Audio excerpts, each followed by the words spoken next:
It's the weekend review on the Empty Stands podcast. I'm Ibuka, and with me on this one is my brother Albert. Albert, how you doing? And I'm really good, brother. I'm really good. Glad to be You, back. uh, you'll be Glad to be good back. when when your team survived against Liverpool. Of course, you'll be good. But the players were underwhelming in the first half. Literally underwhelming. But I don't know what Ten Hag told them in the second half, but they really tried their best. Honestly, it was one of those games that you just knew that you needed to bring your heart into it. And Liverpool literally felt like the home team. They were really driving. I know last in the last recording we spoke about how Diaz doesn't always look like a threat, but is a threat, and he was really a threat. And that was one of those things that I really looked out for in the game, and I was a bit worried for the team. And despite the fact that our injury list just keeps building and keeps building, it was scary. But then, like, it feels like the kids are stepping up to the game right now, right? Like, once your captain is able to push the team forward, then you see other people follow, other players follow your captain. Bruno Fernandez with that half flying goal, like, it was just one of those things that we know that we're going to see very often anytime like we want to play Liverpool, because you know how the media will always bring back your past, more like history itself. That goal was meant. We can see how Mano is forever evolving. Like his confidence, man. Like his confidence is one of those things that you're just looking at and be like, I think our midfield is in good hands, basically. Like our midfield is in good hands. Like I think next season, like once we're able to sell Casemiro because he's old, we'll sell Casemiro. Yeah, partner Mino with someone else. I'm not necessarily Scott because Scott McTominay is a decent player, right? But not starting material. He's more like a good squad player. Exactly. So yeah, but man, the game was one of those things that I wasn't so happy with the outcome. I think it was like double sided, right? One, we got a draw. One, we're Yeah, not really, we're not, right now, it doesn't seem like we're in that top four race. So it's more like we're hanging in there till the end of the season, right? But we ensured that Klopp didn't get his win. Klopp didn't get his win. And yeah, anything to ensure that the Scousers didn't win. Anything to ensure that Liverpool didn't win. Trust yeah, me. I feel you. I feel you. But I was sad at the first. I was sad at the first half. I got myself in the second half. Anthony Taylor broke my heart with that decision. Yeah, I wanted to ask you that. Do you think that was a penalty? That was not a penalty. Like Okay. honestly, at the angle where Anthony Taylor was, definitely he would think there was like contact, right? But there was no contact to it. There was no contact at that point in time. So it was just one of those things that like he already made the call. So it's based on judgment on okay, can I rescind the call? But also it's one of those flaws that we've seen. I know early this season we spoke about the flaws of VAR, and it's one of those things that like didn't they review it? Even though he made the call, like didn't VAR review it? And yeah, it's just I think Harvey Elliott literally just dived. Like Harry, he just whoa, we just dived, man. It wasn't a penalty to me.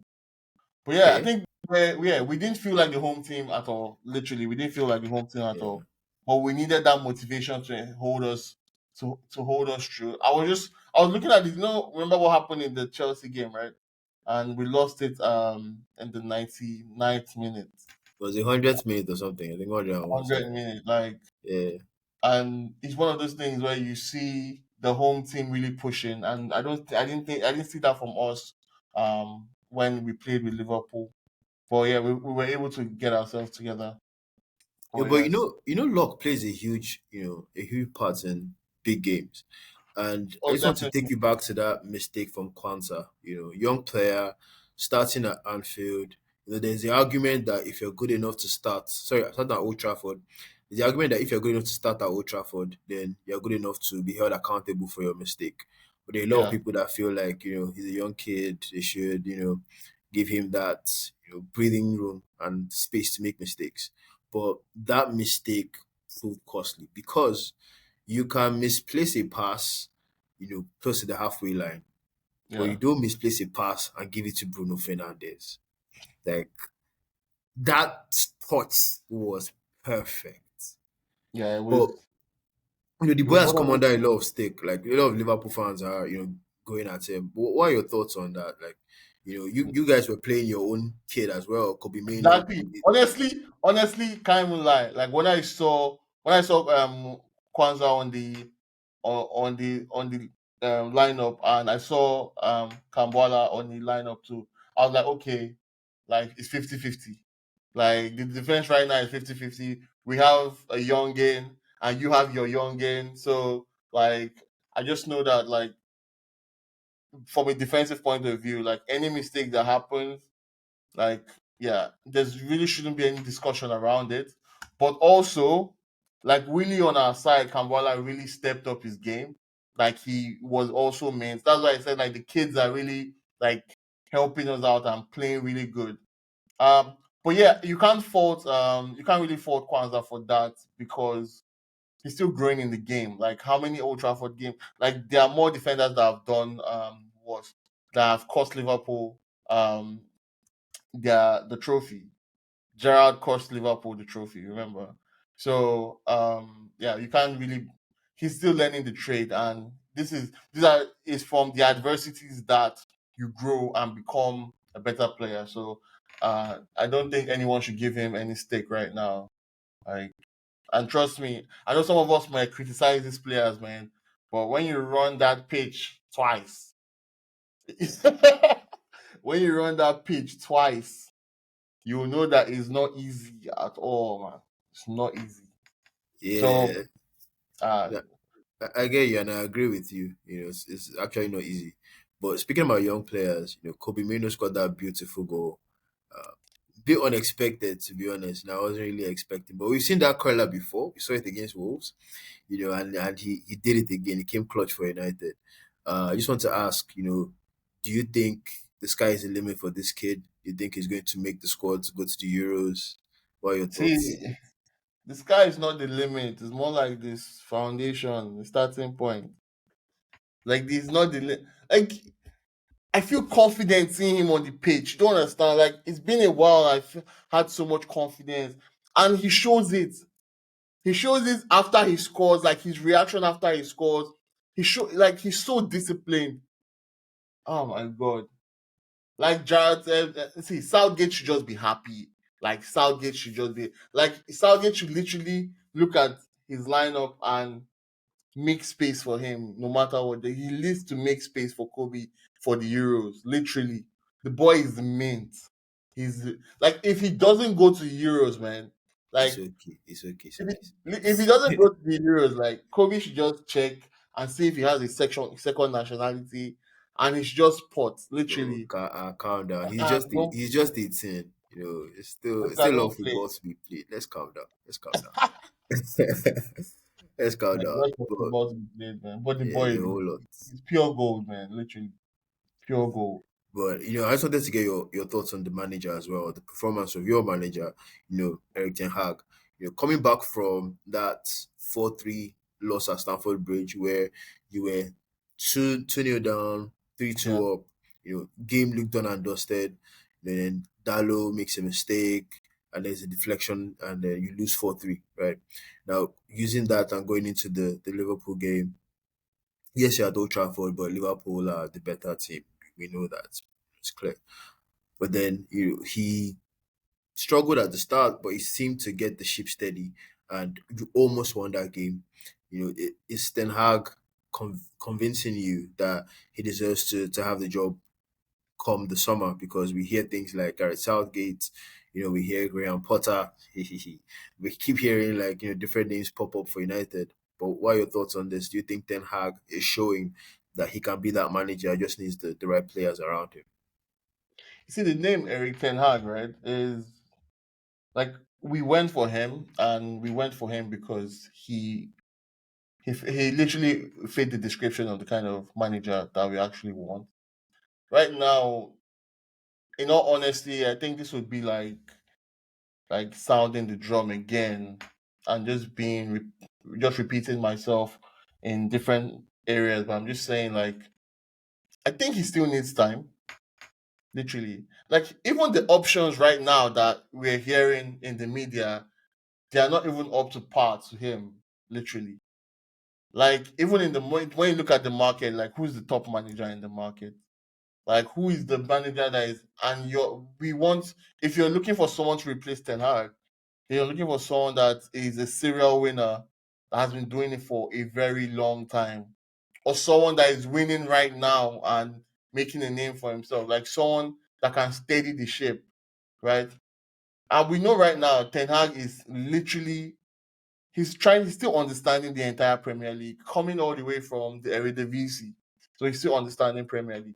But when I the Chelsea game and the United game, right? Looking at it, I know he's trying to do something good. Literally, I know he's trying to do something good. It's not easy to. I think what recently happened in that Chelsea game, lack of concentration, and injuries to players. Like those two things, right?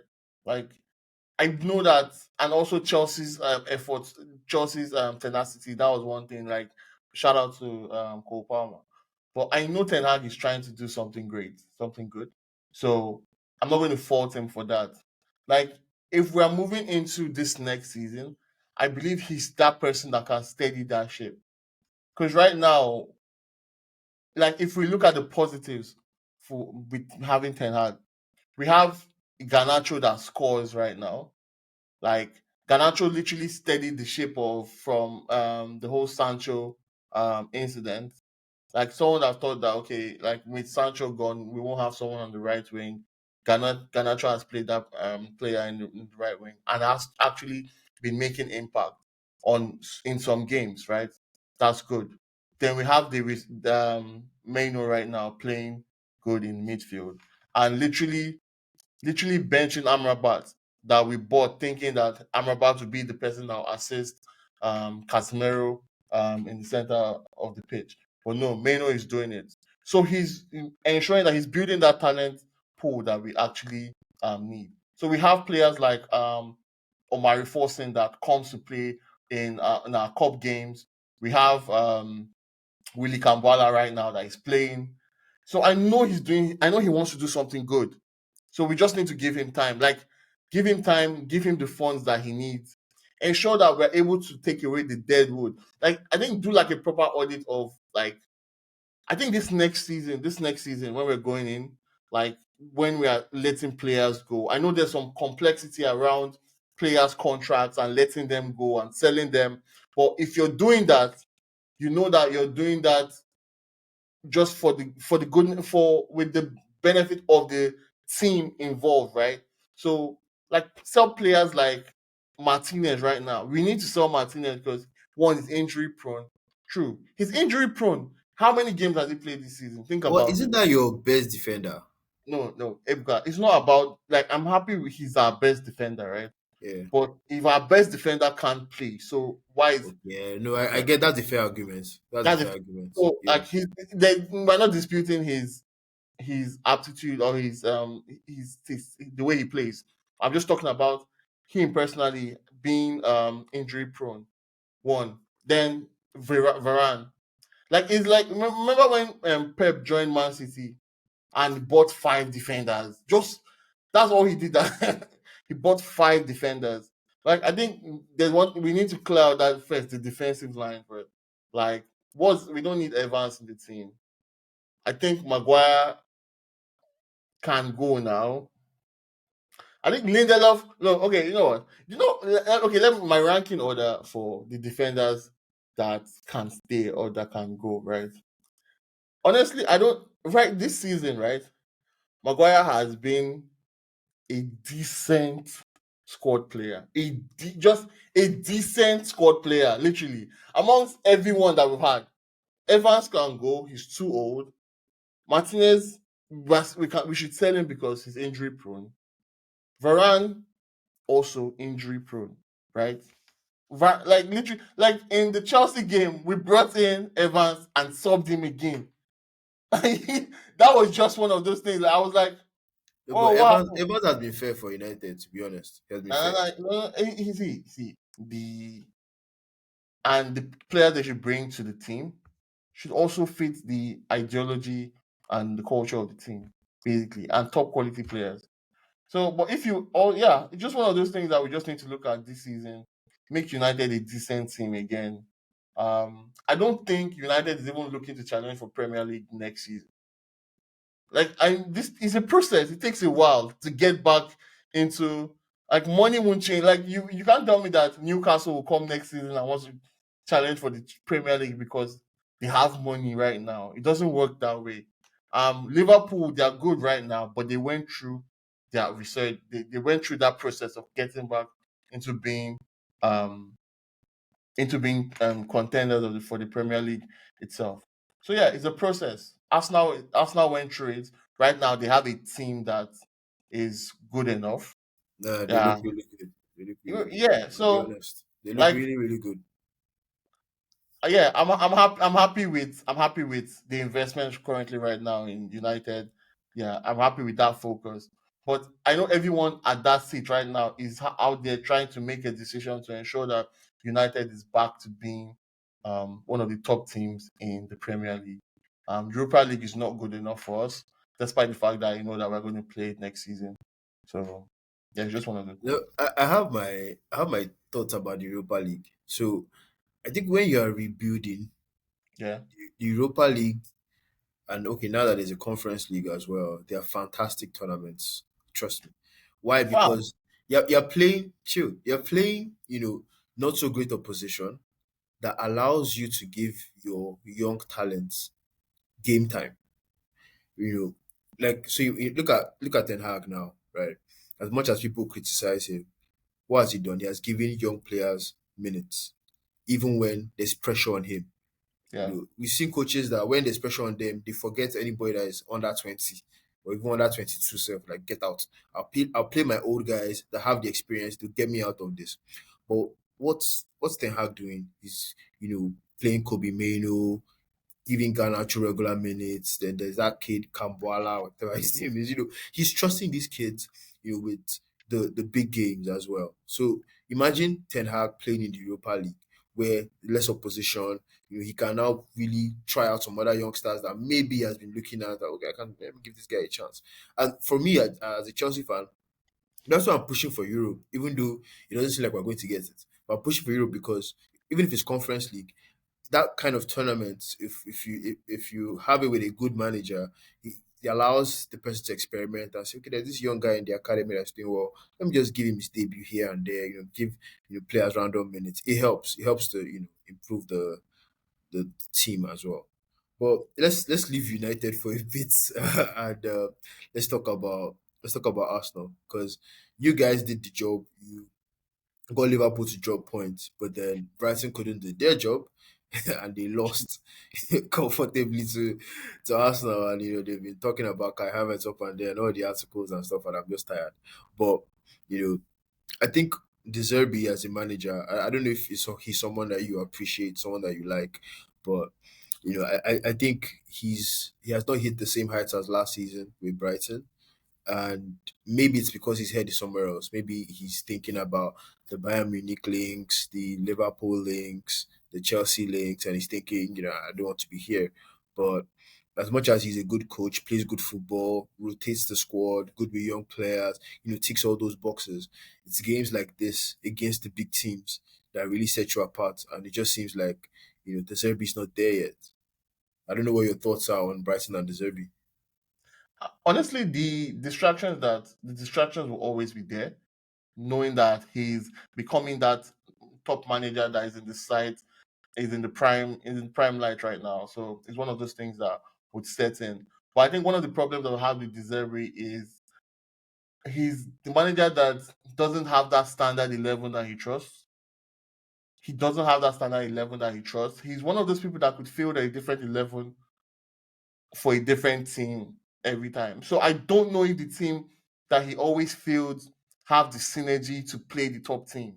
So that's been one of my issues I've had with him for the entire time, literally. Because at some point, you see that earlier this season, we had the likes of João Pedro playing, and and right now, I think everyone has forgotten that Brighton has Ansu Fati in the team. So, like, it's one of those things that you're asking, okay, is Ansu Fati injured, or is he it's not just used to he can't play in the Premier League? Deserbi has players that could cause problems, but I just don't know if he's managing those players properly. So that's been my issue with him. But yeah, against top opposition, and I know Brighton has had their leaks with United and beating us on certain occasions. But for Arsenal right now, Arsenal has everything to lose right now. Like, they are gunning for something. That's why they're gunners. You get, they are gunning for something right now. So you can't take that away. You will definitely know that they're not going to go to that game thinking that Brighton will win. Like, right now, like, the view that Arsenal will look see with Brighton is that you're not our competition right now. We just need you're a game that we just need to win and leave this place right now. You're not that. You're not it. You get, unlike the mindset that Liverpool had with United. They knew that no matter, even if despite the fact that United lost against Chelsea, they knew that that game was going to be super hard. Like, and you could see from Klopp's expression that, what are you guys playing? Like he was really tense, and he was really like shouting at the players. But yeah, I see the Zebri, definitely the issues I've had is not having like his own standard his 11 that he plays with. It's really, it's sometimes it's just and also I think compared to Arsenal, right? Like, if you look at Brighton's injury list, they also have Ferguson is out, Matoma is out, Milner is out, Solly March is out, Webster, Billy Gilmore. Also, these are players that actually, like, in the, if you remember early this season, like, we had Solly March scoring goals. We had Billy Gilmore in the center of the park. We had James Milner as a veteran in the left wing or sometimes right wing, or left back or sometimes right back. Mitoma was also a threat. So also injury has also played that also plagued them also the same way injury is plaguing different players.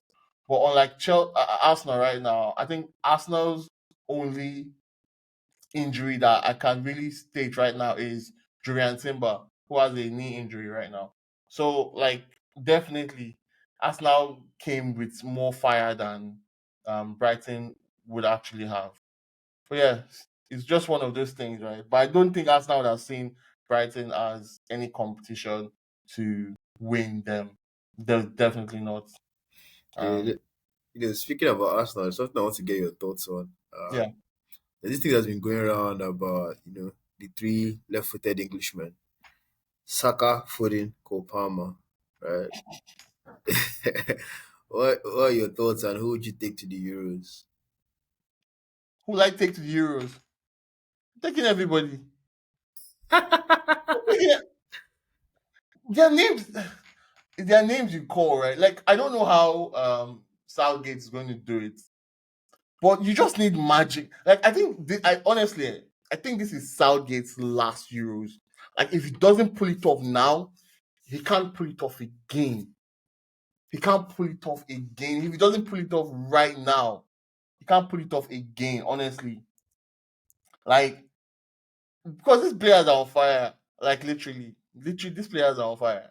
Like Jude Bellingham, Saka, Foden. Like, it's Cole Palmer right now. Like, it's just one of those things that you just need all the luck you can get. Like, you don't care who is left wing, who is left footed, right footed. Like, I just need all the best players out there. Like, you just need so much solutions right now. And looking at the Euros right now, anyways, we don't. I think we're going to have our own Yeah, section we'll have on a that. Euro Yeah. special Yeah, later. we'll have a new special because, like, who can nick it? That's my own. Like, who can nick it right now? Who is that team that we're looking at? Maybe should be able to nick it. But because I think because most of us are Premier League faithfuls, we believe that the Premier League players the English team can actually make it. Um, I don't I don't have faith in the Spanish team. But Literally, I won't lie to you. I just want one last dance for Ronaldo, man. One last dance. Yeah, I won't mind that. I anyways, won't mind that yeah, at all. Portugal definitely is favorites to do it. That good Bruno One last time. Fernandes, We have so many good players, Ronaldo man. We link just need to up, get it right. and Grimaldo from the Yeah, it's well, going to be a crazy one, man. They just need to get it right. But sorry for bringing in the Euros discussion. I wanted to ask about the top five. Do we think the top five is pretty much settled at this point with Spurs and Arsenal, Aston Villa rather battling for fourth position? Do you think um settled? the top five, right? As it looks right now, pretty much because United is currently right now sits 49 points, but they have one more game at hand.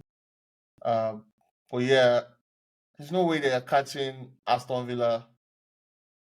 Aston Villa has been playing. It's not like Aston Villa is slacking or anything. They've been playing really good football. Literally, they've been playing really good football. Like there's no catching them at the moment right now. So I think it's done and dusted. For me, United can like just focus on just ensuring that they don't play the Conference League. Literally, I think Europa that League is not a bad Europa League is not a bad competition, and if United finishes sixth, you get Europa League. Not so bad. Not the best result, but you can make it work. You try again next week. honestly thinking about it, United has a good run. Like United has a good. I think we if we can compare Aston Villa's next games, United has a good run because who do they have next? They have Bournemouth. They are away in Bournemouth. Think they okay, they are away to Bournemouth. Then they have two home games, Sheffield United and Burnley. Then they're away to Crystal Palace.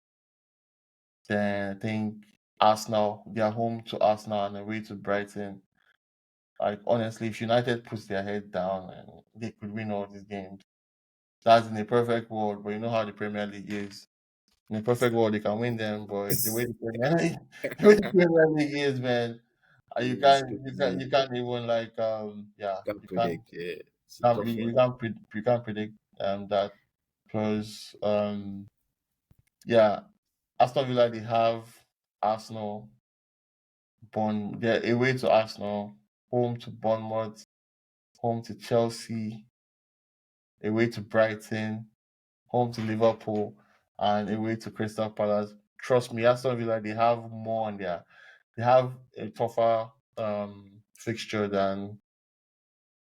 But they than can get it done. I have a feeling that they can still qualify for Champions League.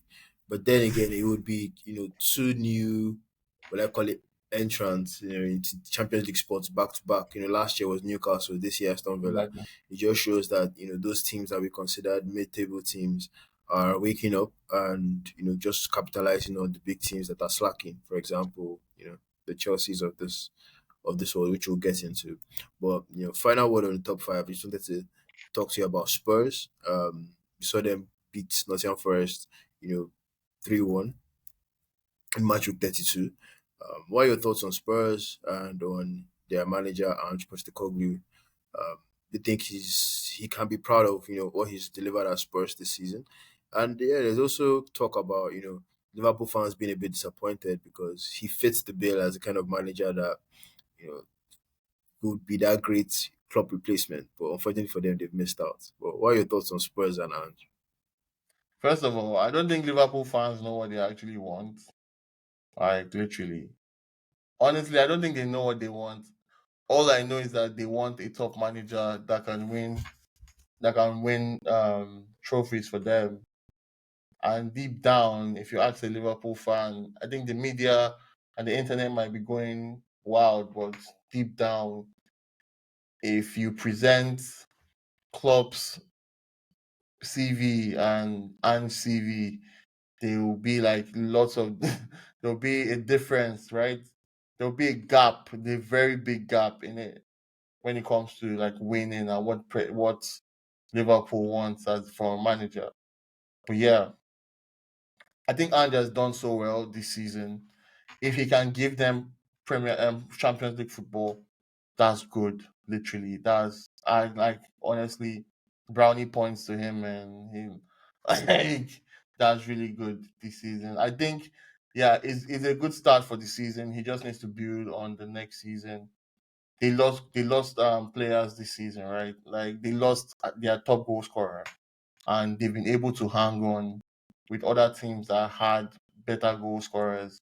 And like honestly, being even being ahead of Aston Villa that have strikers like Oli Watkins, right? It's one of those things that I believe Ange did so well this season. And yeah, I believe they are going to play Champions League football. They are going to hold on to it because yeah, they've been mint also. They've had a few. They haven't had the best of firing power, but it feels like everyone in the team is contributing from left backs to the midfield. Yeah, and also the fact that Luck also plays a part in this. Lots of hopefully. I think this second part of the second part of the season, we haven't really seen.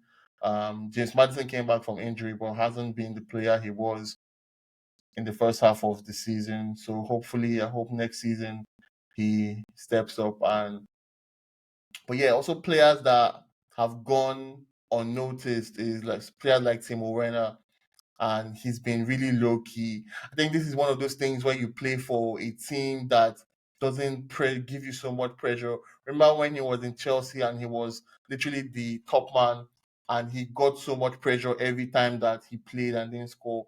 But right now, within in Spurs, he's really low key. He's had his head down. He gives his assist. He scores when he has to score. And yeah, no one is really disturbing him right now. So I think he's in one of the best places that he can be right now. But yeah, I think they have the right foundations right now to build for next season. Are they going to challenge for the title next season? I don't think so. But if they move from fourth to third, that's a good start. If they go for an FA Cup or a Carabao Cup, that's a good start. Yeah, but they have good foundations right now. I think um they just need to build on that. That's one of those things that yeah, I'm really happy that Spurs is doing. Also, I think they also have really like one of the underrated defenders right now, Van der Ven. Like Yeah, and that guy is good. That guy is like very good. I think literally the back four for Spurs is literally underrated with Poro and Udoji literally Yeah. powerhouses. They are one of those fullbacks that are very physical, Mm-hmm. and Poro contributes to goals. And I think it's one of those things that I think this season we've seen most of the fullbacks that transition into midfield and try and um, make plays from there and score. And we see that, yeah, we've seen Poro do that from time to time. We've seen Udoji contributing goals. We've seen Christian Romero step up as a leader and be more aggressive in that back four. So literally, they have a good foundation right now. They have a good foundation right now. Well, I actually didn't believe that Brennan Johnson would actually be impactful in the team, but yeah, he's been low key impactful, literally. Um, yeah, Son hasn't been scoring much, but he's also been that good leader that they also rely on from time to time. Like honestly, I'm really happy with where Spurs actually is right where they are currently, right now. Um, Also good midfield replacement. Like when you with like right now currently within in the middle of the park you have Bisuma and Pap Mesa right now. And once you do like a quick substitute, you're able to bring in Bentancur and Hoiberg, and that's literally like it just feels like nothing changed, right? Because it's like almost the same kind of quality players that you have. So they have decent quality players on the bench. Lo Celso is also on the bench. Then if you need Their more, recruitment has been really good. Very, yeah, very good. if you need more creativity, you can bring in Kulusevski at the same time. So honestly, they made some decent signings, and the players are literally really players are literally really good. Yeah, I love what Spurs did this season, and I believe they can build on it next season. Yeah, let's see how that goes next season. Maybe, as you said, a third place finish will be a sign of that progression. Now Definitely. let's talk about people that are regressing instead of progressing. Uh, Chelsea FC, 4-3 against United. Everybody's on that high, and in very predictable fashion, the next game is a 2-2 draw with Sheffield. Right. Uh, as a Chelsea fan, I would say it's been quite a disappointing season. It seems like whenever things are supposed to go good, they start to go bad. And in that particular game, a lot of players like did not step up. I think everyone had a bad game. I don't think there's anybody that would, even Madueke that scored had a bad game. The goal just kind of spared his blushes a bit. But I want to just focus on the manager because Albert, I don't know how you feel about playing players in the wrong positions, but in that Sheffield game, we saw Conor Gallagher play as the left winger. I don't know what to do with this Pochettino fella because it just seemed like, he wanted to give Madueke a start on the right. So definitely Cole Palmer can play on the right. He wants to play Cole Palmer in the center. Now you play Cole Palmer in the center, but then you remember that Gallagher must start. For some reason, that's the rule. Gallagher must start. And then you now look at your team sheet and you're like, oh, I put this guy, I put this guy. Okay, I'll bench Modric and Sterling and I'll start Gallagher on the left wing. So, to me, right, I don't think Gallagher deserves any stake for his performance. I'll be honest with you. And that's because he didn't ask to play out of position. The manager did that to him. So, if he plays a stinker, you can't really give him any stake because it's not his fault. But that's what Pochettino does. He makes some very stupid decisions. I'm looking at him like, now what's wrong with this guy? And Albert, let me bust your head with this interesting stat. In the last 7 games, you've conceded at least 2 goals in the last 7 games. So if you're playing against Chelsea right now, there's that confidence that you will score more than one, right? And it's really annoying. And I know a lot of Chelsea fans are pissed off. A lot of Chelsea fans are waiting for the club statement that Pochettino gets sacked. To be honest, I don't think that club statement is going to come anytime soon. And that's because the board probably feels like there's no need sacking this guy now. Let's just wait until the summer, right? But Alba, I don't know what your thoughts are on Chelsea and Pochettino generally, but it's just been a very disappointing season for both. If there's one thing that we've known about Chelsea, and maybe the Chelsea in the past, is that Chelsea as a club as a whole, because Chelsea as a club is outside of the owner, is a going entity, right? It's a living being on his own, right?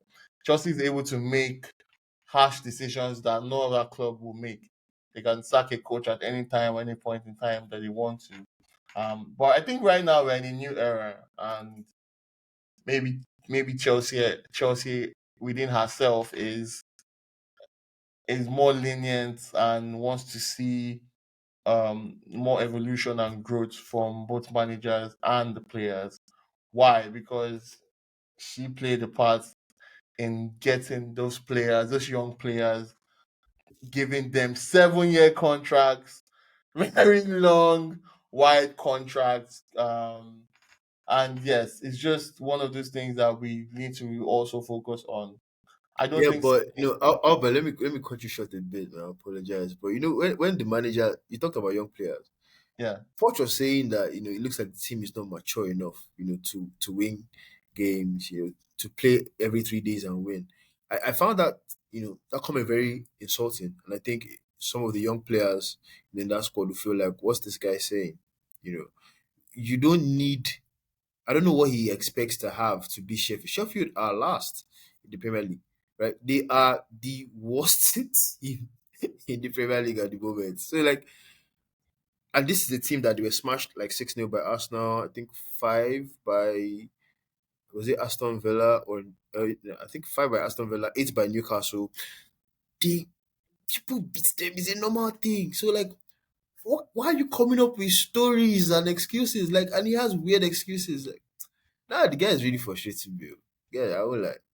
I think that's the beauty of the Premier League, right? Like like small teams will also challenge the big teams, right? And like that's what we saw within the Sheffield and the Chelsea game. Is literally it's literally normal, literally. So we can't actually fault that. But now Pochettino's decisions within the team, honestly, I don't blame him for playing Gallagher within that game. It's more like rewarding him for the Manchester United game, right? But Honestly, you do it when it makes sense. You don't just play the guy left wing. That's unfair. exactly, okay, exactly. You don't play him. But when you think about it, like if you said he played, at what point did Gallagher move to left wing? Because From um, minute one, like from minute one, was on the left because Noni Madueke was on the right. Palmer yes, was through the middle. Jackson middle. right in front of him, and then Gallagher was on the left wing. Caicedo and Enzo were behind. Like from minute one, and it was just not making any sense whatsoever because Gallagher couldn't play his game. The team couldn't really progress or attack from the left, even though yes, he tried to supplement by pushing Cocorella really high, but it still wasn't enough. And that it just think about it. You have Raheem Sterling, you have Mikhailo Modric on the bench, but then you start a midfielder in left wing. Why are you doing that? This is the same. So Albert, this is the same guy that has been misprofiling players from the first moment that the season started. Because in preseason, it felt like he had sense. When we started the season with the first match against Liverpool, I didn't know that this guy had no sense. Has played Chilwell at left wing, Colwell at left back, Desasi at right back. Like these things are just I'm just like, what is wrong with this guy? One thing. No managers are allowed to like experiment with the team, right? Nah, That I get that. I get that, but you do it when it makes sense. And there's this young kid we have, right? And I feel really bad for him because he'll be thinking he made the wrong decision joining Chelsea. David Washington, right? He came from Santos, Brazilian prospect, the world at yeah. his feet. He chose Chelsea, right? And I think he's played just 2 games or something. If he has played more than two, it should be like three. And it's really annoying because you have Nicholas Jackson thinking of the place, and you're like, okay, why can't this kid, get his own chance? Why can't this kid, get to show himself? You're playing Jackson week in, week out. Jackson struggles. Jackson, doesn't seem like his head is there when it comes to making the decision in front of the goalpost. It's really disappointing. And that boy, I just wasted 1 year of his development. He's not the Chelsea bench. All because there's a terrorist as the coach. No, it's all not adding up, man. I don't know. I Yeah. don't know. It's all just not adding up. Honestly, I think the Jackson buy is quite questionable. Is yeah, he's a play. I don't think he doesn't fit the profile for a Chelsea top striker. And despite knowing that like Chelsea has always had an issue with the top nine, right? That there's this curse that you guys still have that's still looming within the club. But yeah, I think since Drogba left, it's been one of those things that one of the that position that hasn't been replaced properly. But yeah, I don't see Jackson being that top man next season. Maybe probably like a squad player, but not starting. Yeah, I think that's what Starting, they're going to do. But if they starting. get if they get Osimhen, I'll tell you for free. I think Osimhen will flop. Why? I think he has Chelsea flop written all over him.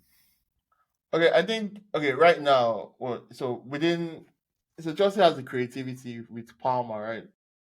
So if you have Palmer that contributes to goals, scores, assists. So that creativity is already there. You just need a top man to help with that.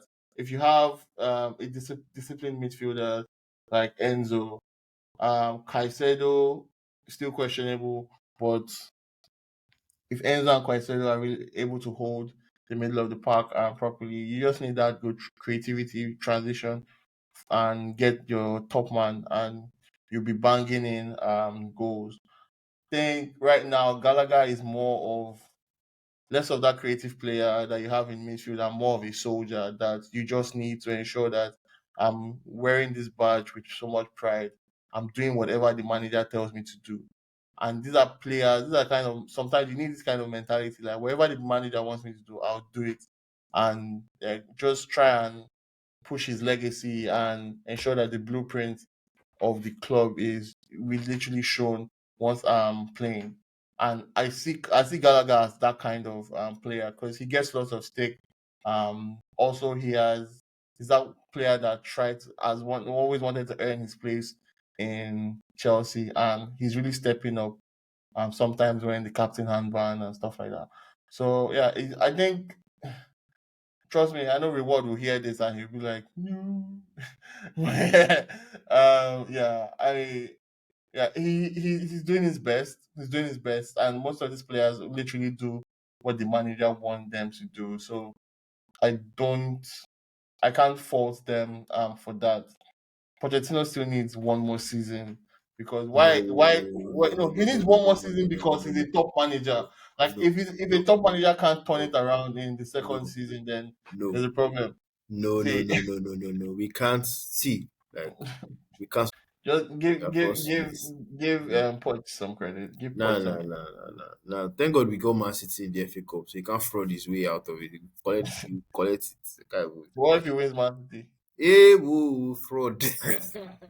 Then he has to beat. He has to allow United beat him in the final. You guys need to beat him mercilessly because if he wins the FA Cup, we're in trouble. What can you imagine one more year of Poch? God forbid. Bro, just to round this episode up, let's talk about the relegation battle.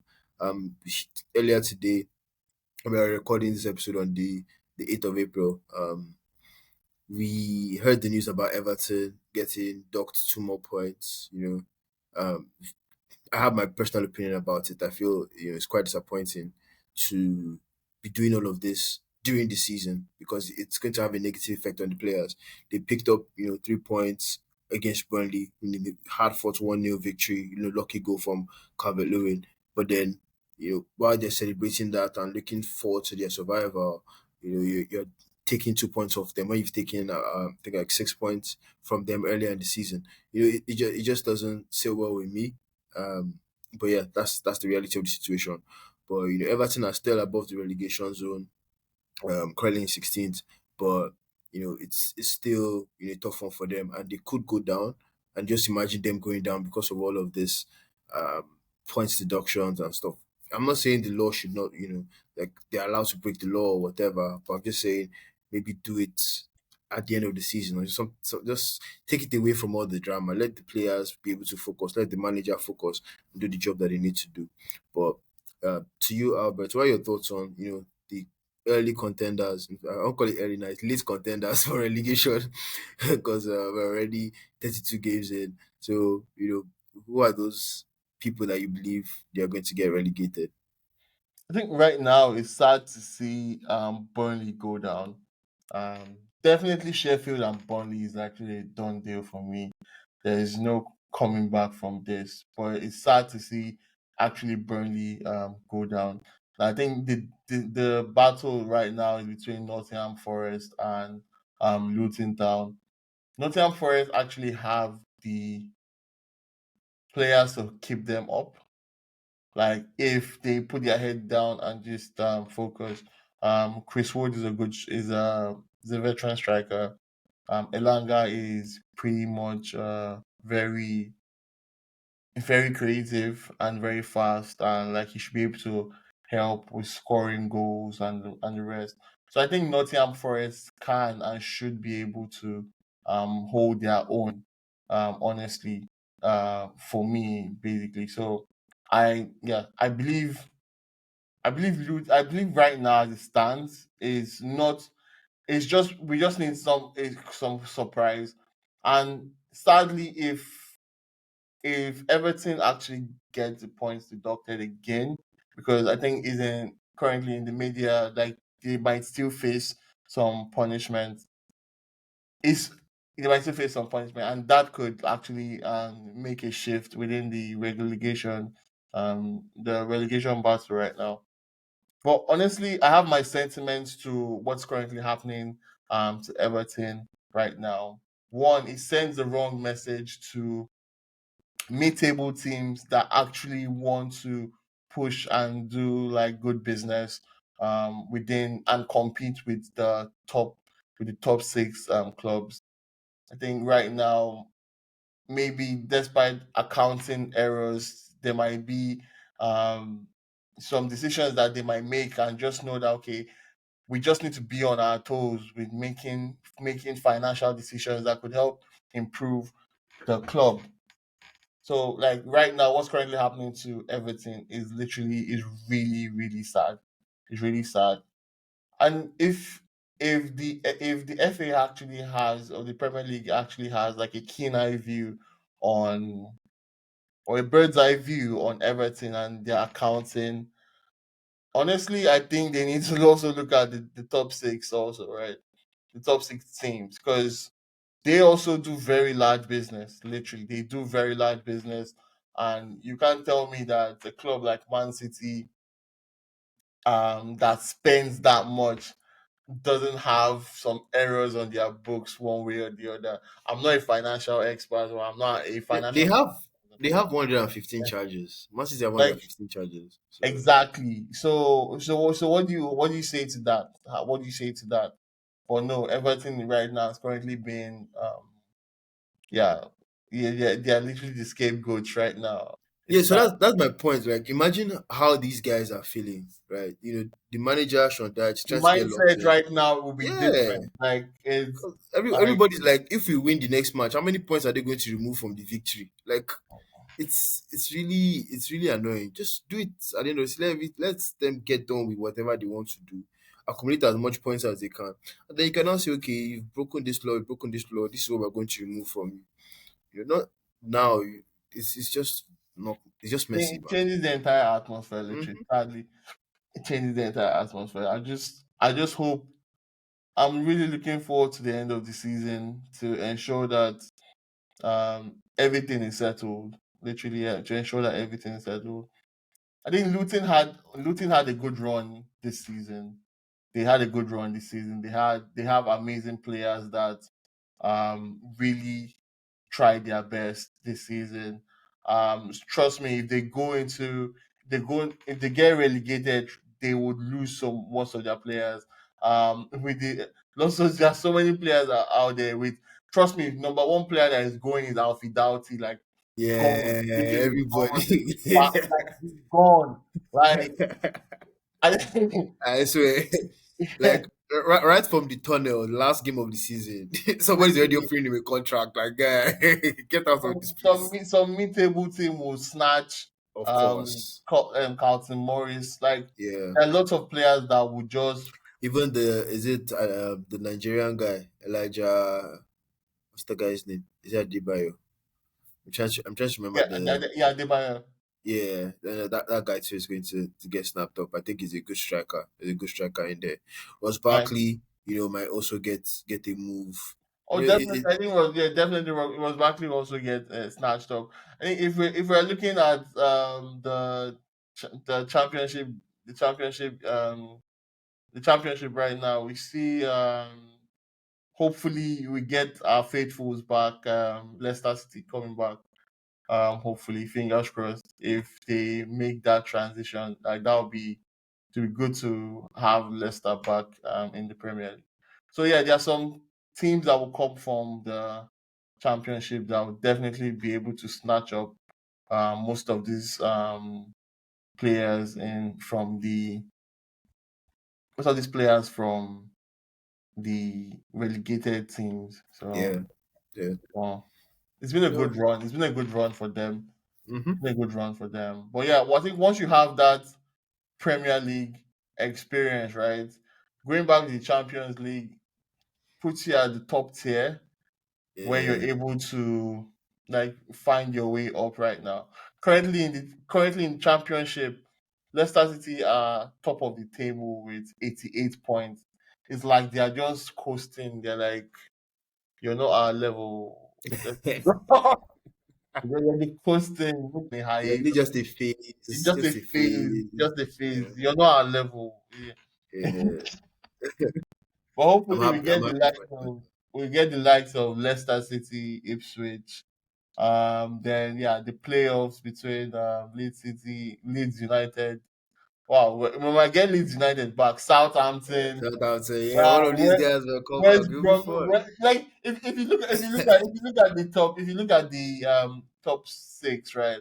We Yeah. have Leicester, Ipswich Town, Leeds United, Southampton, familiar name, Mhm. West Brom, Norwich City. These are like Uh, okay, we know what the Premier we League is. know that. Like, Yeah. we've been there before. We Uh, just came here, just a hiatus and stuff. yeah. So, It'll be fun to have one of yeah, those it'd be teams. fun to have them back. But yeah, it'd be fun to have them back. But yeah, sad sadly, some teams have to get relegated. Is the nature of the game. I Yeah. just hope Everton stays afloat. I literally hope I think if Everton stays afloat, it will be like a more of a to be like that statement sent back to um yeah the Premier League and the FA to just let them know that like Yeah. we are Free strong. us. Yeah. We are Yeah. strong. We have the mindset. We have that strength, the Yeah. I culture, get you. everything to stay afloat and keep playing good football. Yeah, really looking forward Yeah. to them staying. I like that as well. Finally, I just wanted to, say something on the relegation. Right, we're seeing, or we've seen the three teams that came to the Premier League. They are currently, the three bottom teams. So, Albert, do you think that that gap is maybe a bit too much? Coming from Championship to Premier League. We can look at it from an investment point of view, right? Mm. Like, and always also there's that history. If you also look at the championship, there are also clubs that have been in the Premier League for a while. They have good history. But like if you back in the 90s, it was more from a cultural point of view, like your hometown, your small team. But yeah, investments started coming in, and some teams actually took a further step to build upon that love that or that culture that they have from their hometowns. But yeah, despite that, the investment also plays a part to getting the right team, the right players, the right coach, and not just the coach from the backroom staff, the scouts. This takes lots of money to run, like literally lots of money.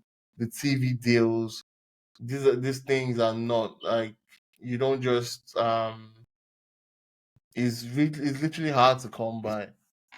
It's hard to come by. So yeah, I know that the championship and the Premier League are literally miles apart from each other when it comes to the funding and the financing and the investment. And yeah, it's sad. It's sad, but that's what it is. And I think with that, that's where you're able to differentiate which is the first tier and the second tier league. That's literally how it is. And it's a triangle, sadly, the pyramid. So there's always someone at the apex, right? Yeah, So yeah, I agree with you. like and like even when the players go down with a club, like some their salaries get half. Yeah, Yeah, it's a lot happens in that relegation zone and that relegation part where a lot happens there. But still, we just yeah, I think in the future we just hope like more investment go into it, becomes more competitive. But that's the beauty about it. But you see that also within the FA Cup and the Carabao Cup, where the Champions League and even the League One teams come with bangers, man. They just come and they just ruin the lives of the Premier League teams, right? So, because even right now, I'm even a bit worried about Coventry versus Manchester United. I just feel like why are you worried about? That's I a just feel straightforward. Onana put Vaseline on his hand, the ball won't stick. It's a follow. Like, yeah, it won't stick. It's a I follow. think Yeah. if we get a Coventry, it'll be a Coventry versus Chelsea final. That would be like the worst final in years. Now I think Terrible. definitely exactly. And if you see Because Coventry will be the favourites. And Chelsea are not if you useless. look at the marketability of the Yeah, game itself, it won't work. the Yeah. game itself, there's the hope for a Manchester there's a go for that Yeah, so it's Manchester either Derby a final. Manchester Derby final Yeah, or a classic United Chelsea final. You exactly. know, that's what So they want to sell. that's just the. So it's more like serving at the platter of not the platter right now. Like if and I can make a case for Ten Hag all through it, but if he loses the Coventry game, he might as well be sacked. Just saying. I think he'll win Like that one. I think he'll I've get made to so that much, one. I've made a case for him a lot, but if he Yeah, loses the Coventry final, the Coventry semi final, he might as yeah. well be sacked. Like personally. Okay. All right, all right. That's fine. So yeah, guys. That's it on this episode. We are the Empty Stands, and you can follow us on Twitter at the Empty Stands or on Instagram at the Empty Stands Podcast. And you should subscribe to our page on YouTube. You know, that's something that we've pushed out now, and we're going to try as much as possible to be consistent. So yeah, um, please like and subscribe on YouTube, and we look forward to it. Albert, any final words for our listeners? Thanks for listening to us, man. We hope to bring you more good content of football going forward. All right, that's it from us. Have a fantastic week ahead. Bye, guys. Bye, guys. Cheers.